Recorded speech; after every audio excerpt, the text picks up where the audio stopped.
அதிமுக ஆட்சிக்கு வரப்போறதில்ல, இருந்தாலும் வாக்குறுதி கொடுத்துருக்காங்க. உங்களுக்கு ஆட்சிக்கு வந்தா ஃப்ரிட்ஜ் கொடுக்குறேன்னு. உங்க வீட்டில் ஃப்ரிட்ஜ் இருந்தா என்ன பண்றது? இன்னொரு ஃப்ரிட்ஜை வச்சுக்கிட்டு இருக்கா? அப்ப என்ன பண்றது அதை வச்சுக்கிட்டு? அதனால தான் நம்முடைய முதலமைச்சர் அவர்கள் தேர்தல் வாக்குறுதியிலே, ஆமாங்க 8000 மேலே வந்துருச்சு பாருங்க, 8000 கூப்பன் தரேன், உங்களுக்கு என்ன வேணுமோ போய் வாங்கிக்கோங்க. உங்களுக்கு நான் எதையும் திணிக்க விரும்பவில்லை. உங்க வீட்டில் ஃப்ரிட்ஜ் இருக்கா?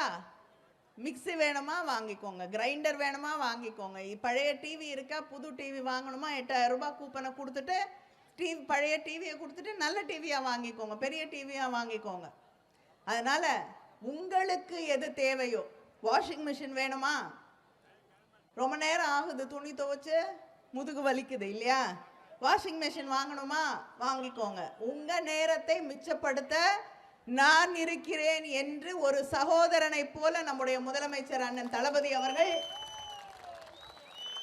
அந்த 8000 ரூபாய்க்கான கூப்பனை நான் தருகிறேன், உங்களுக்கு வேண்டியதை வாங்கிக் கொள்ளுங்கள் என்று அறிவித்திருக்கிறார்கள்.